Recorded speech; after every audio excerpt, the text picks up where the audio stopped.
Good morning everyone. आपका अपना YouTube channel के जिमी वाला पे स्वागत करते हैं। और आज हम ब्लड का पार्ट 2 स्टार्ट करेंगे। जैसा कि types of WBC. WBC is also known as what? Leucocyte. Clear. WBC की बात करें तो उसके टाइप्स क्या होता है? ग्रेन्युलर और ए ग्रेन्युलर। हमने बताया था ग्रेन्यूल अगर अब्सेंट होंगे तो बोलेंगे ए ग्रेन्युलर, और ग्रेन्यूल प्रेजेंट होंगे तो ग्रेन्युलर, उसी के नाम से। ठीक है। तो आपका न्यूट्रोफिल जो होता है 62% पाया जाता है, और एसिडोफिल जो होता है आपका कितना? 2.3% पाया जाता है। बैसोफिल 0.4%। और जब ग्रेनुलर की बात करें तो लिम्फोसाइट और मोनोसाइट आता है, जो कि 30% लिम्फोसाइट पाया जाता है, और मोनोसाइट जो होता है 5.3% पाया जाता है। तो फिर आगे देखते हैं आपका ग्रेनुलर डब्ल्यूबीसी, मतलब कि जिसमें ग्रेन्यूल पाए जाते हैं। ठीक है। तो अभी हमने पढ़ा क्या होता है न्यूट्रोफिल, यही तो पढ़ा। एसिडोफिल और आपका क्या है? बैसोफिल। एसिडोफिल का दूसरा नाम क्या है? इस्नोफिल। ठीक है। जैसे एक बीमारी सुना होगा इस्नोफिलिया ना, तो यही इस्नोफिल है इसी में। अब अगर बात करें न्यूट्रोफिल दिखता कैसा है, क्लियर। तो बेटा न्यूट्रोफिल दिखता कैसा है, आप डायग्राम में अगर गौर करेंगे तो इस तरीके से दिखता है। क्लियर है। और आपका एसिडोफिल जो होता है इस्नोफिल, आपका इस तरीके से देखने को मिलता है, और आपका बैसोफिल जो होता है इस तरीके से। क्लियर है। ये डायग्राम हो गया। अब इसके हम कैरेक्टरिस्टिक फीचर्स की बात करेंगे, क्या क्या फीचर्स है किसका? Neutrophil. Clear.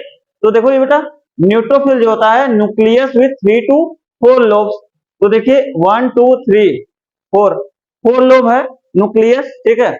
Stand with neutral die हिमेटोजाइलिन, ये क्या होता है? न्यूट्रल डाई देखने को मिलता है इसमें। क्लियर है। अब देखिए बेटा, अब इसका फंक्शन की बात करें तो destroy bacteria by the phagocytosis. Phago का मतलब होता है खा जाना। क्लियर। किसी चीज को खा जाना, दैट इज फैगोसाइटोसिस। ठीक है। तो क्या करता है? डिस्ट्रॉय कर देता है बैक्टीरिया, किसके द्वारा? फैगोसाइटोसिस। जो भी बैक्टीरिया आपके ब्लड में आएगा फैगोसाइटोसिस करके क्या करेगा? न्यूट्रोफिल उसको डिस्ट्रॉय कर देगा। क्लियर है। अब लोकेशन प्रोड्यूस की बात करें तो कहां पे ये आपका पाया जाता है? मेनली न्यूट्रोफिल कहां पे? आपका बोन मैरो में। ठीक है। बोन मैरो में पाया जाता है। अब देखिए बेटा एसिडोफिल की बात करें तो आपका दूसरा नाम इसका क्या है? इस्नोफिल। तो ये आप डायग्राम देख ही रहे हैं, तो इसका क्या फीचर्स है? Nucleus with 2 lobe. तो आपको 2 लोब दिख रहा है कि नहीं? 2 लोब दिख रहा है। न्यूक्लियस है लेकिन इसमें कितने लोब हैं? 2 लोब है। स्टेन विथ एसिडिक डाई, मतलब कि एसिडिक डाई होता है। और आपने इसमें क्या देखा? न्यूट्रल देखा, मतलब कि जैसे पीएच होता है न्यूट्रल हो गया, ये एसिडिक मीडियम होता है। क्लियर है। ये आपका क्या होगा? एसिडोफिल। और देखो बेटा एसिड मतलब नाम ही बता रहा है एसिडोफिल। क्लियर है। तो एसिडिक डाई होता है। अब फंक्शन की बात करें तो combat the effect of histamine in allergic reaction. हमने बताया इस्नोफिल आपका हो जाता है तो एक क्या होता है? एलर्जिक रिएक्शन होता है, आपके नाक वगैरह बहने लगते हैं ना, सुना होगा, जुकाम बहुत हो जाता है, तो आपका ये क्या होता है? एलर्जिक रिएक्शन के लिए रिस्पॉन्सिबल होता है। क्लियर है। अब देखिए बेटा लोकेशन की बात करें, ये भी बोन मैरो में पाया जाता है। क्लियर है। बैसोफिल की जब बात करते हैं तो इसका स्ट्रक्चर आप इस तरीके से देख सकते हैं, और न्यूक्लियस विथ इनडिस्टिंक्ट लोब, मतलब कि क्या होता है बेटा? देखो न्यूक्लियस इनडिस्टिंक्ट पूरा बिखरा हुआ है ना, बहुत सारे देखने को मिल रहे हैं। स्टेन विथ बेसिडिक डाई, तो ये क्या होता है? मिथिलीन ब्लू कलर का देखने को मिलता है, और ये क्या होता है आपका बेटा? बेसिक मीडियम होता है। क्लियर है। तो पहले हमने क्या किया? ये न्यूट्रल देखा, फिर एसिडिक देखा, और फिर क्या देखा आपका? बताइए। ब्लू कलर, मतलब कि बेसिक मीडियम देखा। क्लियर हो गया। ठीक है। अब बेटा देखो ये बैसलोफिल नाम ही बता रहा है, बी से बैसलोफिल, बी से ब्लू, अब ब्लू और फिर बी से बेसिक। क्लियर है। अब देखिए अब हम इसका फंक्शन की बात करेंगे, किसका फंक्शन की बात करेंगे? बैसोफिल। तो बेटा देखो बैसोफिल की बात करें, liberate heparin and histamine in allergic reaction to intensify inflammatory response. बेटा आपका क्या करता है? हिपरिन क्या होता है बेटा? हिपरिन एक ऐसी चीज होती है कि अगर आप ब्लड जैसे एबीजी सैंपल लेते हो तो आप ब्लड निकालोगे आप, तो क्या करेगा? वो क्लॉट होने से प्रिवेंट करेगा। हिपरिन का क्या यही काम होता है। ठीक। क्या होता है? क्लॉट होने से रोकता है हिपरिन। क्लियर है। And histamine in allergic reaction to intense, और क्या करता है? एलर्जिक रिएक्शन में क्या होता है? हिस्टामिन रिलीज होता है, reaction to intensify inflammatory response, और जिससे कि इन्फ्लेमेशन वगैरह जब देखने को मिलता है उसके लिए ये सारा रिस्पॉन्स है। मेन इसका क्या होता है, लोकेशन या प्रोडक्शन कहाँ होता है, बोन मैरो में होता है। क्लियर है। तो सिंपल सी चीजें हमने पढ़ लिया कि ग्रेनुलर जब डब्ल्यूबीसी जो होती हैं उसके आपने इतने टाइप्स देखा, उसके कैसा दिखता है, क्या उसका फीचर्स है, उसके क्या क्या फंक्शन है और कहाँ पे पाया जाता है। क्लियर है। अब आगे देखते हैं। अब हम बात करेंगे क्या, ए ग्रेनुलर डब्ल्यूबीसी, मतलब कि कोई चीज ग्रेनुल जैसा जो देखने को मिल रहा है वो एब्सेंट रहेगा। क्लियर है। तो देखिए बेटा, तो टाइप्स की बात करें, लिम्फोसाइट आ गया और दूसरा क्या है, मोनोसाइट। क्लियर है। तो बेटा लिम्फोसाइट जो होता है आपके शरीर में इस तरीके से देखने को मिलता है, और आपका मोनोसाइट जो होता है इस तरीके से। अब फीचर्स की बात करें किसकी, आप किसकी, लिम्फोसाइट की। तो बेटा देखिए फीचर्स की बात करें, स्मॉलेस्ट ऑफ डब्ल्यूबीसी क्या होता है, डब्ल्यूबीसी से भी क्या होता है, काफी छोटा होता है। लार्ज राउंड न्यूक्लियस, इसका जो न्यूक्लियस होता है क्या होता है, लार्ज काफी होता है। ठीक है। और गोला गोला होता है। देखिए, ठीक है। फंक्शन की बात करें, एंटीबॉडीज का प्रोडक्शन करता है क्या, आपका लिम्फोसाइट। ठीक। लिम्फो मतलब लड़ जाओ, कोई आए है तो लिम्फो, कोई बाहरी से अटैक कर रहा है लड़ जाओ, मतलब क्या कर रहा है, एंटीबॉडी का क्या काम करता है, अपने शरीर का सुरक्षा करना, और एंटीजन क्या करता है, आपके अगेंस्ट क्या करता है, फाइट करता है। तो बेटा ये क्या करेगा, आपका आपका लिम्फोसाइट का मेन फंक्शन क्या है, एंटीबॉडी का प्रोडक्शन कराना। क्लियर है। अब देखिए लोकेशन या कहां पे प्रोडक्शन होता है, बोन मैरो में तो होता ही है, होता है, साथ में इसमें स्प्लीन और टॉन्सिल, ये दो चीजें ऐड हुई हैं जो कि आपका एक ग्रेन्युलर डब्ल्यूबीसी होता है जिसके टाइप से लिम्फोसाइट। तो इसका प्रोडक्शन लोकेशन की बात करें तो बोन मैरो हो गया और फिर स्प्लीन हो गया, टॉन्सिल, ये दो तीन जगह ये पाया जाता है। ठीक। मेनली इसका फंक्शन क्या है, एंटीबॉडी का प्रोडक्शन कराना। बेटा देखिए मोनोसाइट की अगर बात करेंगे जब हम, तो क्या होता है, इस तरीके से आपको देखने को मिलता है अपीयरेंस इसका डायग्राम। और फिर लार्जेस्ट ऑफ डब्ल्यूबीसी, मतलब कि डब्ल्यूबीसी से बड़ा होता है, जो आपका डब्ल्यूबीसी जब आप देखोगे तो उससे काफी ये बड़ा होता है। लार्ज किडनी शेप न्यूक्लियस, इसका जो न्यूक्लियस होता है बेटा, ठीक है, किडनी तो आपने पढ़ा ही है, तो किडनी शेप का होता है उसका न्यूक्लियस। किसका न्यूक्लियस, मोनोसाइट का। क्लियर।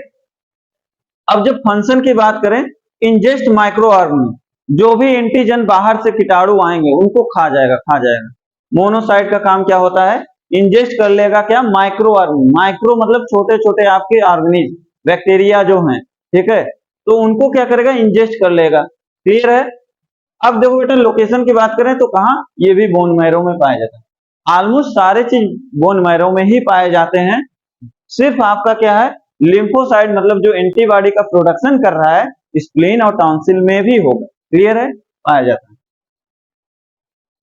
बेटा अब हम बात करेंगे प्लेटलेट्स, जो कि बहुत ही इंपॉर्टेंट है आपको जानना। ठीक है।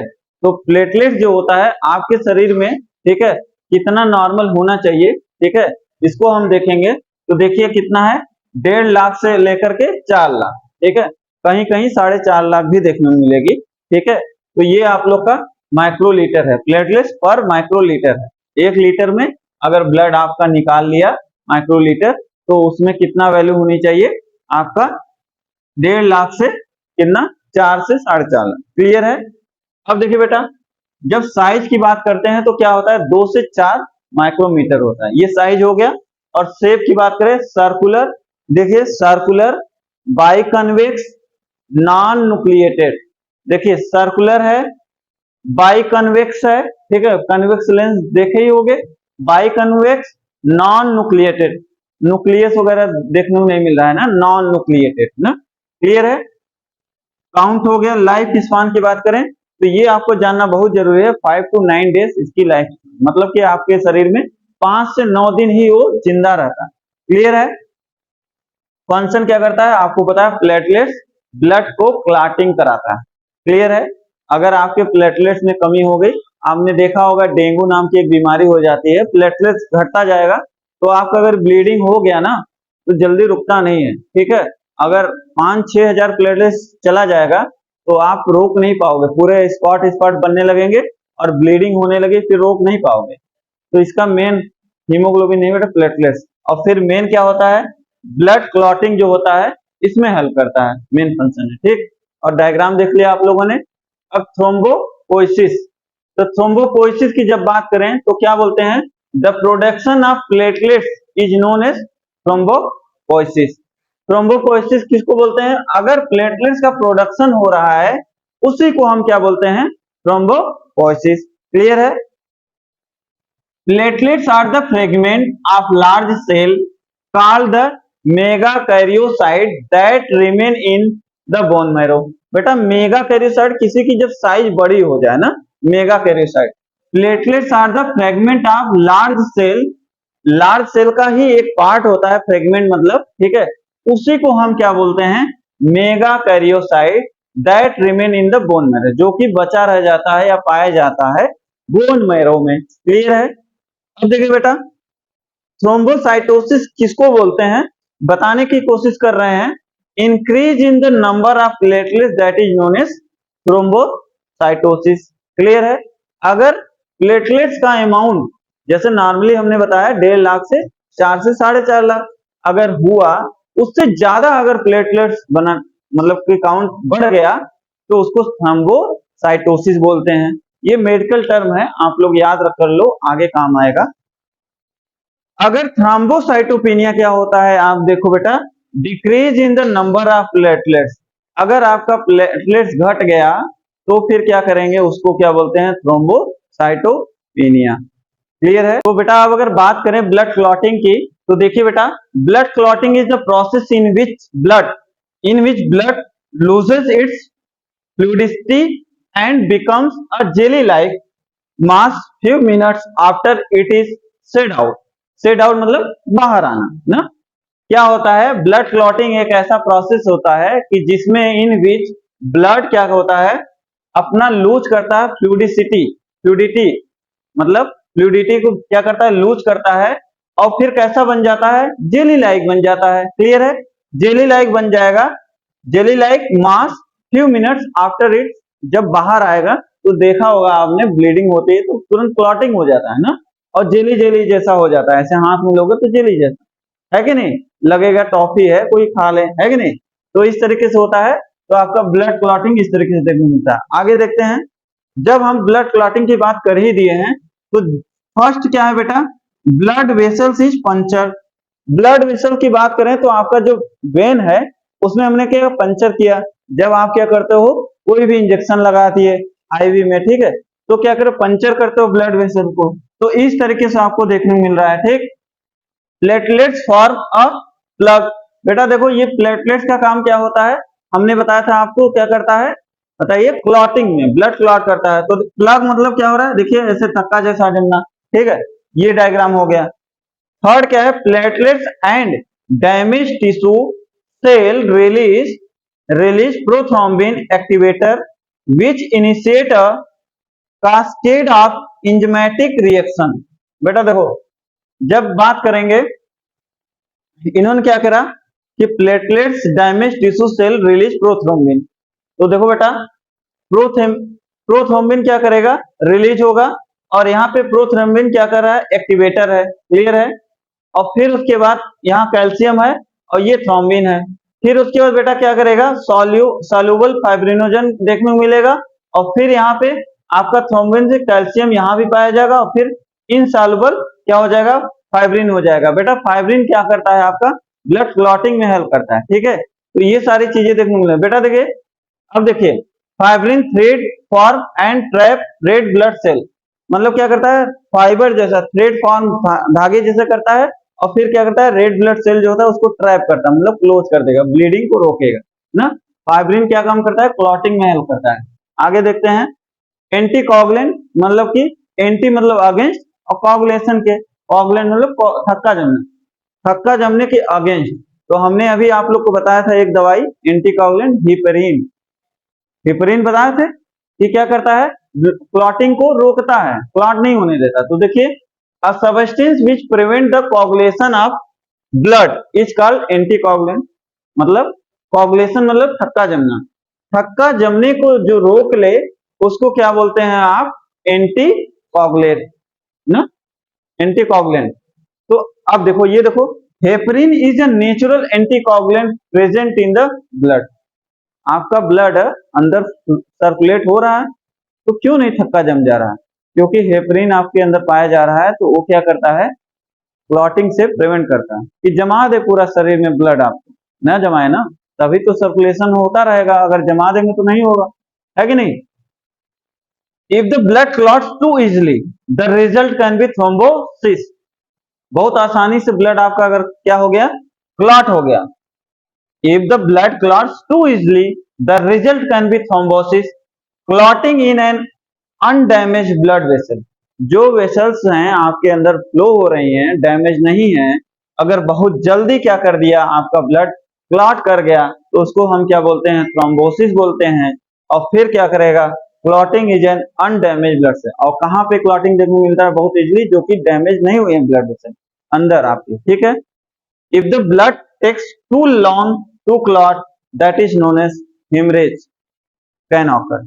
अगर क्या कर रहा है, आपका ब्लड क्लॉटिंग होने में बहुत ज्यादा समय लग रहा है, तो उसी को बोलते हैं हेमरेज हो गया। हेमरेज का मतलब होता है ब्लीडिंग हो जाना, ठीक है। ब्रेन हेमरेज सुना होगा, अगर ब्रेन में आपके अगर ब्लीडिंग होने लगी, ठीक है, तो उसी को हम क्या बोलते हैं, जहां ब्लीडिंग होगी वहां पे, तो ब्रेन हेमरेज, ब्रेन में ब्लीडिंग होने लगा तो ब्रेन हेमरेज। और हेमरेज का मतलब है क्लॉट होने में ज्यादा समय लगा दे रहा है। देखिए क्या है, if the blood takes too long to clot, that is haemorrhage. Clear है? हेमरेज आपको देखने को मिलेगा।